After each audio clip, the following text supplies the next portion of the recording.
Четите и Хинду книга. Едно много значимо писание.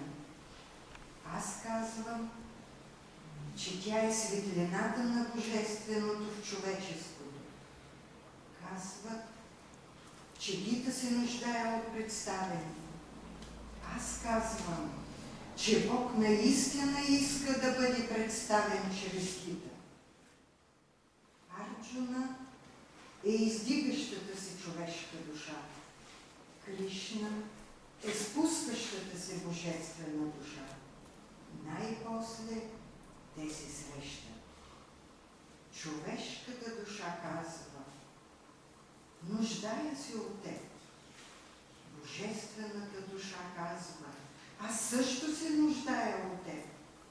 Аз се нуждая от теб за моята манифестация.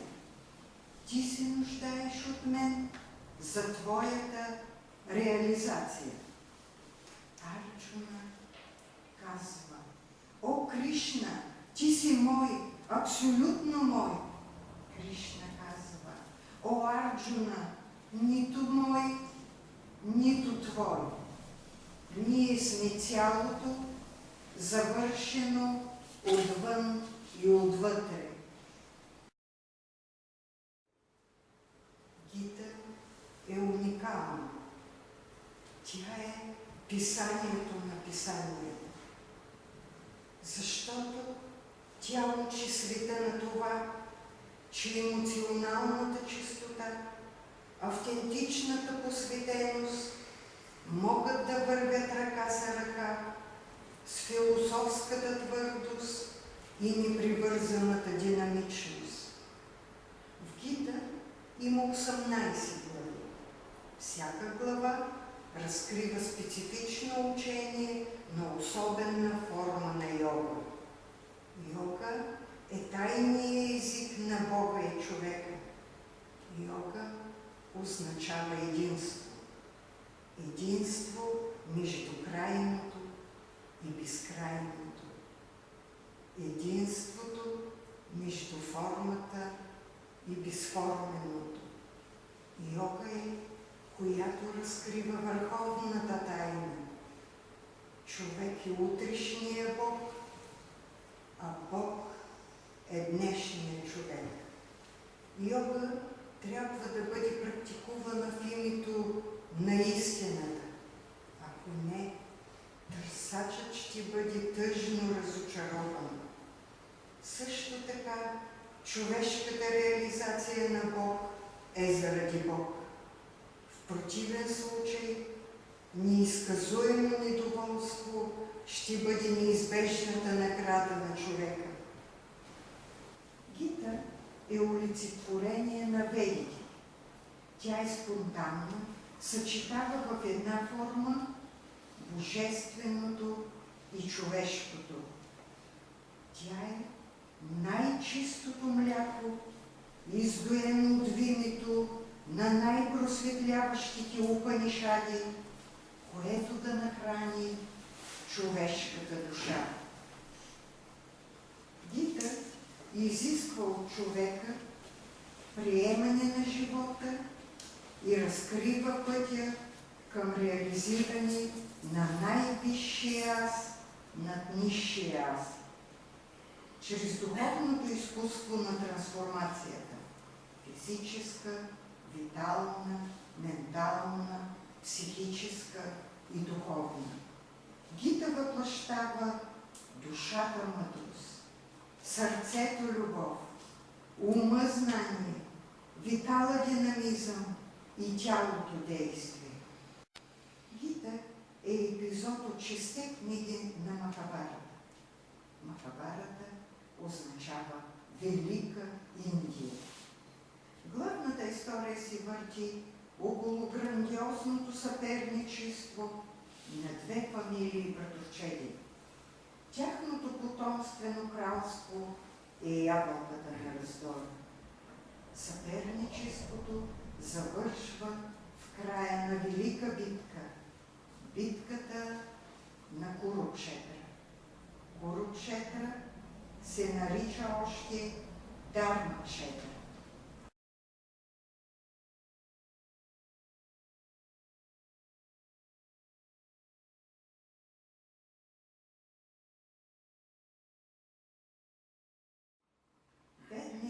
Арджуна е разкъсван от вътрешен конфликт между две еднакво страховити идеи.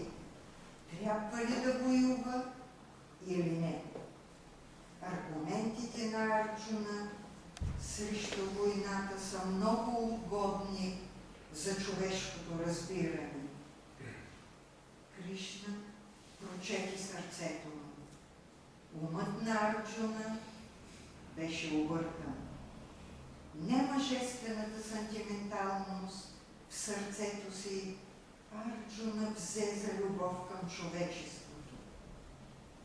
Той щеше да научи от Шри Кришна за първи път, че неговата човешка вяра, отнасяща се до живота и смъртта, не се основава на истината. Той си помоли на Шри Кришна да го просветли. За първи път думата ученик излезе от устата на Арджуна. До тогава Шри Кришна беше негов приятел и другар. Арджуна трябваше да се бие в битката на живота, а не в така наречената битка на Курукшетра. Той имаше сила, нуждаеше се само от мъдрост. You are the primal God, you are the ancient Purusha, you are the supreme heaven of the universe, you are the knower, you are the knowable, you are the supreme abode. By you pervaded is the entire universe, O being of infinite forms. To you I offer my salutations, to you I offer 1,000 times and again my salutations to you. Tomadideva Purusha Purana Samoisha Vishaisha Paramanidhana Tvamadideva Purusha Purana Samoisha Vishaisha Paramanidhana Vetasi Vedancha Vetasi Vedancha Param Chudhama Taya Tattvam Vishwamanantarupa Vayurayamoyagnir Vayurayamoyagnir Varuna Shashanka Vayurayamoyagnir Varuna Shashanka Prajapatistam Propitamohascha Prajapatistam Propitamohascha Namo Namaste Astu Sasra Kritva Punascha Bhuapi Namo Namaste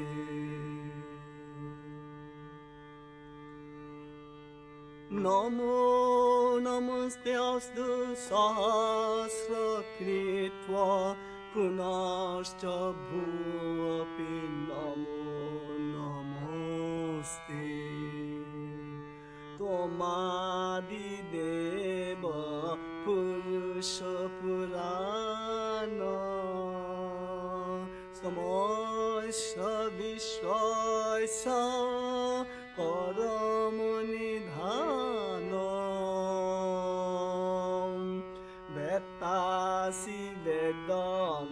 পরঞ্চ ধাম বেত্তাসি বেদম চ পরঞ্চ ধাম তত্ত্বম বিশ্বমনন্তরূপ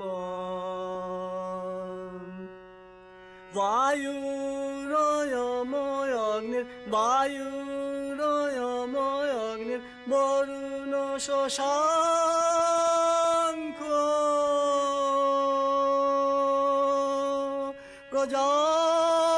প্রজাপতিস্তং প্রপিতামশ্চ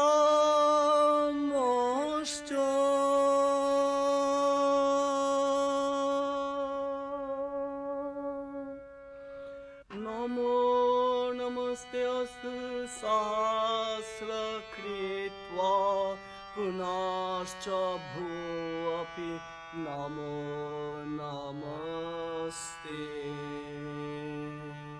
নমো নমস্তে অস্তু সহস্রকৃত্বা পুনশ্চ ভূপি নমো নমস্তে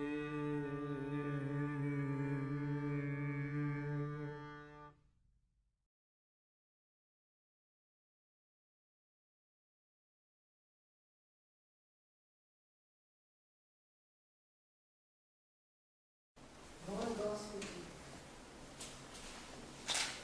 кажи ми нещо за смъртта. Арчуна, това е божествена битка. Затова не се страхувай. Нито да убиваш други, нито ти самия да бъдеш убит. Ето моето учение относно смъртта. Както човек захвърля износените си дрехи и слага нови, така въплътената душа захвърля износеното тяло и влиза в нова форма за манифестация. За всеки, който се е родил, е сигурно, че ще умре. И след смъртта ще се роди отново.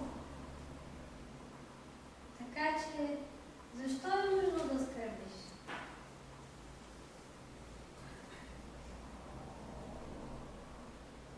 А има ли нещо, което не е убито? Да. Душата, Арчуна, тя не може да бъде убита. Оръжия не могат да я разсекат. Огън не може да я изгори. Вода не може да я намокри. Вятър не може да я изсуши. Тя съществува винаги и навсякъде. Неизменна, неподвижна, вечно една и съща.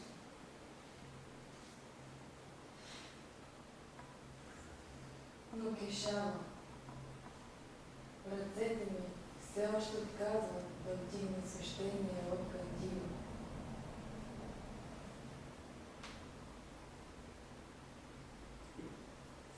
Не разбирам. Каква полза ще извлека от тази война? Полза, загуба. Те са без значение, сина на Кунти. Аз знам, че ти не искаш нито рая, нито земята.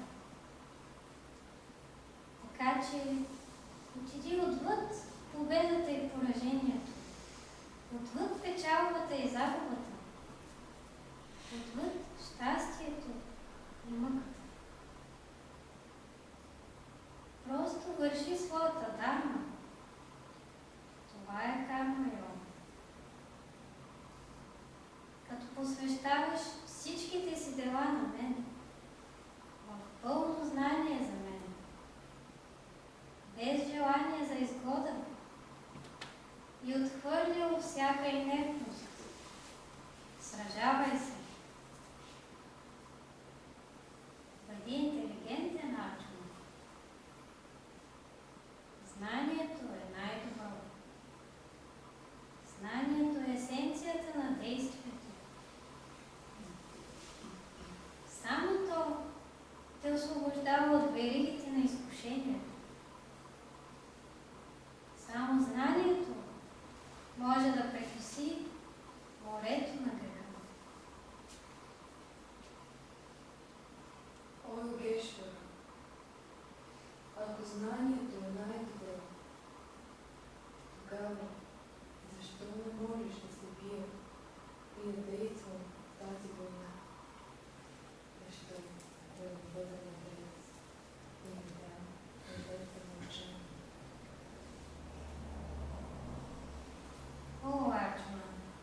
медитиращи и действащи. Медитиращите търсят Бог в себе си. Това е джнана йога.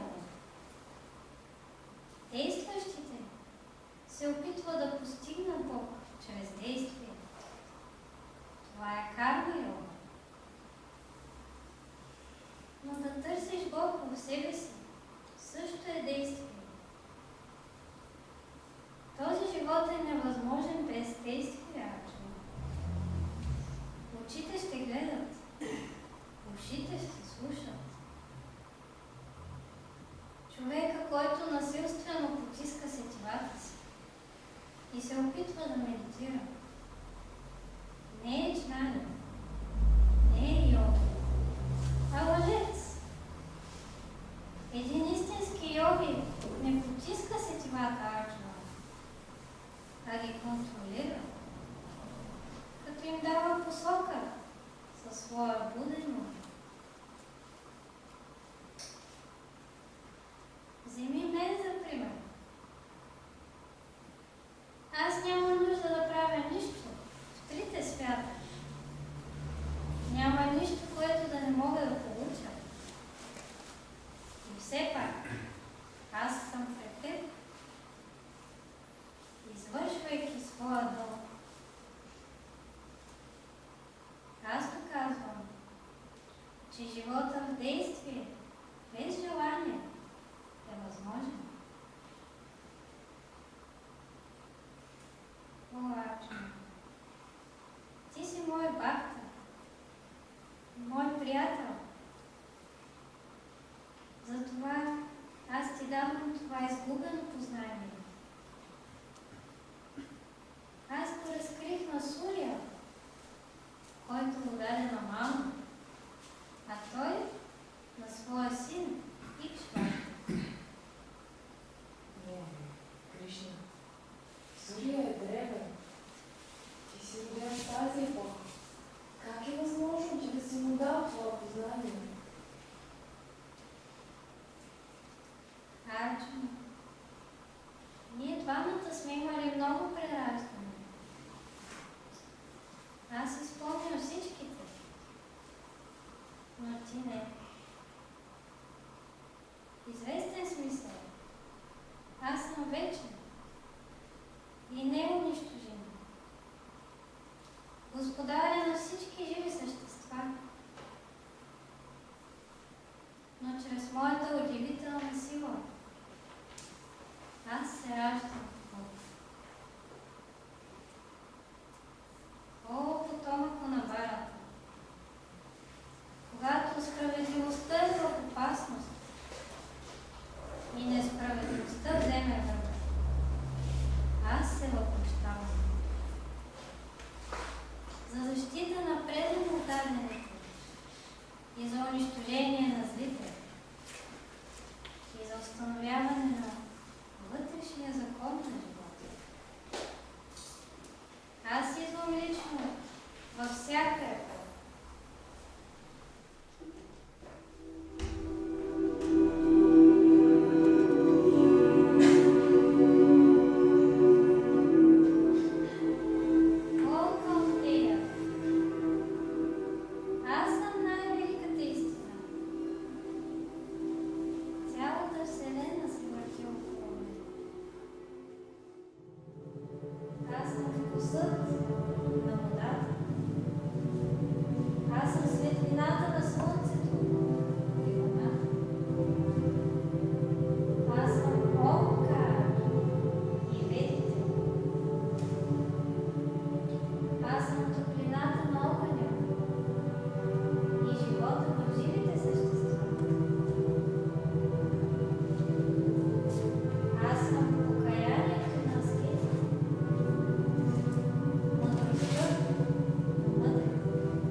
Благодаря ти за твоята безкрайна милост.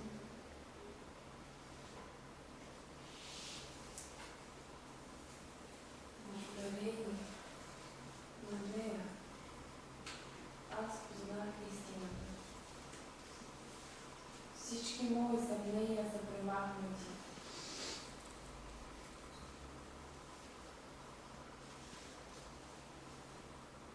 О, Кришна,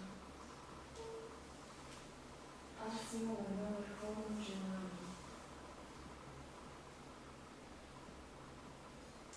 Никое твое истинско желание няма да остане неизпълнено. Кажи ми, какво искаш, Арчана? Мой Господи, сърцето ми копнее да види твоята космическа тайна.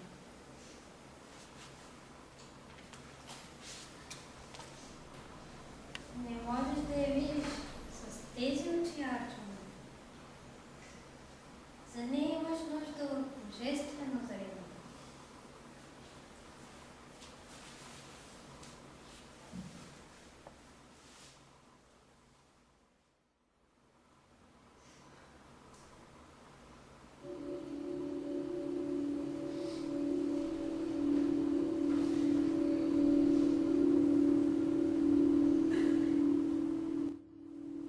О, Кришна,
Прости ми за всичко, което съм казал, без да знам кой си ти наистина. Много пъти не съм те почитал шегите си. Когато сме седели заедно и сме ги хранили, сами или с много приятели. Прости ми, както баща може да прости на сина си. Или приятел да прости на приятел.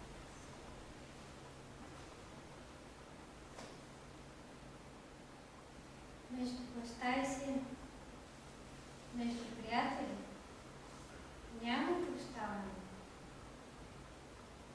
Основата на тези връзки е любовта. Арчуна, аз съм истинския път към мира. Тези, които ме приемат като Господа, който е приятел на всички, ще постигнат мир. Който ме обожава и медитира на мен с вяра, той е съвършен човек. Йоги. Той винаги живее в мен. Не е хванат от този свят.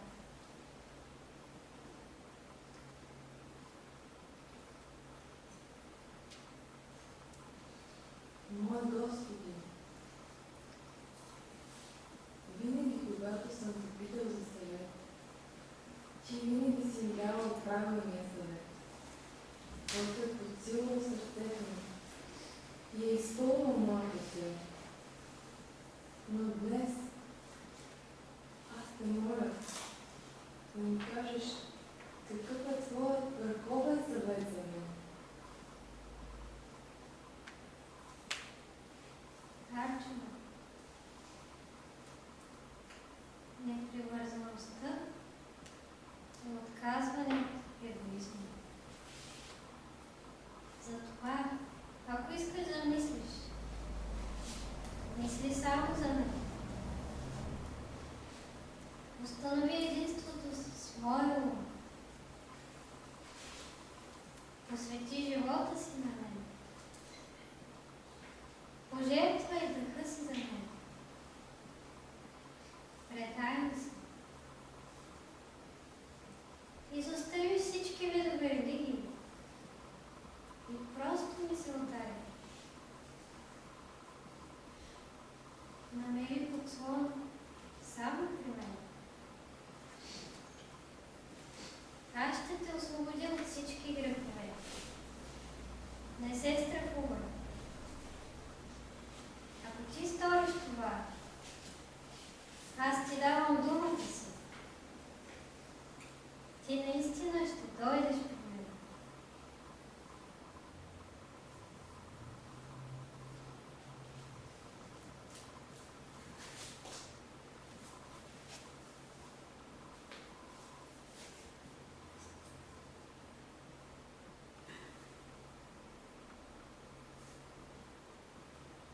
О, Кришна! От днес аз безусловно предавам живота си на Твоята воля. Ти разполагаш изцяло с моя живот.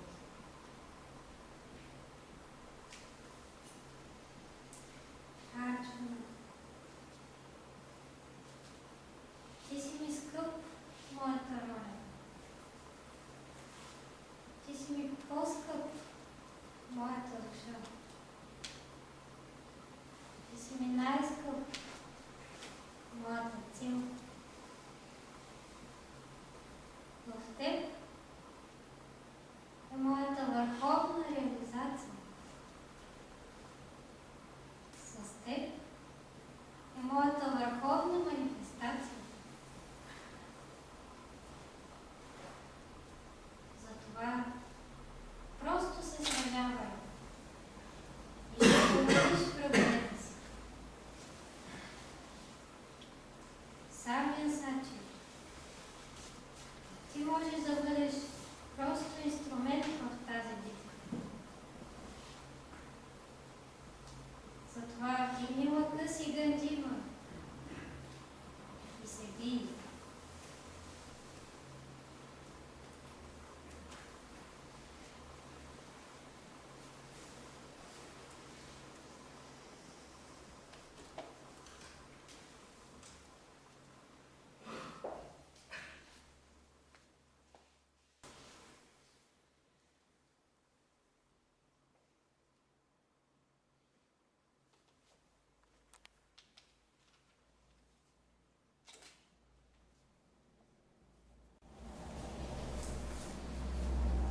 Закарай ни обратно на Раяна.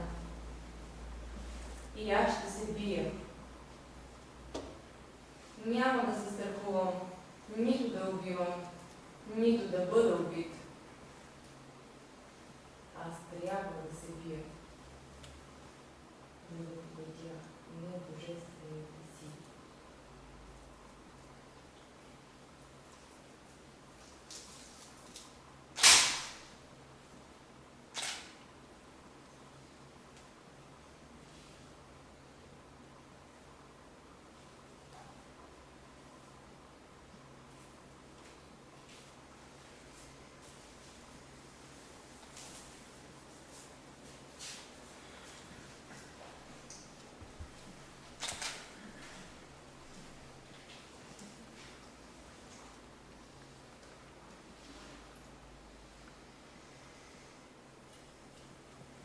Всеки е скъп на Бог. Но най-сладката и най-интимна връзка съществува между посветения и Бог. Това, от което посветеният се нуждае, е непоколебима сила на сърцето. Веднъж, щом я постигне, неговата реализация няма да е задълго далечен плач. Да разбереш истината е едно, да повярваш в нея е друго. Неразбирането на истината не е престъпление, далеч от това. Но да не вярваш в истината не е нищо по-малко от безпардонен грях. Шри Кришна е мъдростта абсолют. Той е върховната слава. Никой не разбира неговата слава. Нито дори боговете. Арджуна може да не разбира, но неговата вяра в Кришна говори за него. О, Кришна, ти си Богът на боговете. Върховният си ти, в това аз вярвам. Нито боговете, нито демоните могат да разбират твоята мистериозна манифестация. Източникът на всички същества си ти. Ти единствен познаваш себе си. Божествената съвършенност може да бъде намерена само в плодородната душа на универсалното единство. Служи на човечеството, точно защото божественото е широко проявено в човечеството. Познай божественото и ти мигновено ще познаеш божествената безсмъртност в теб и твоята безсмъртност в Бог. Yada yada he dharmasya glanir bhavati bharata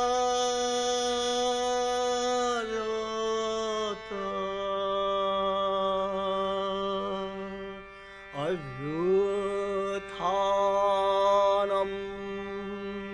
adharmasya tadatma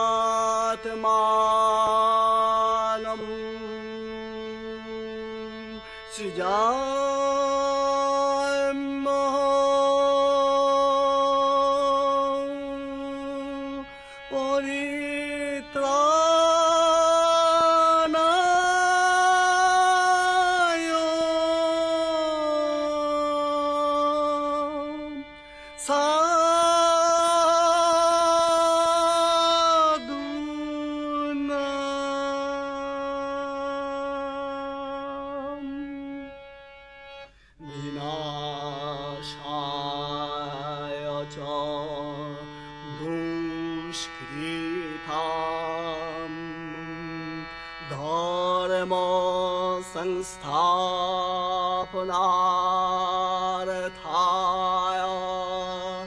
संभवामि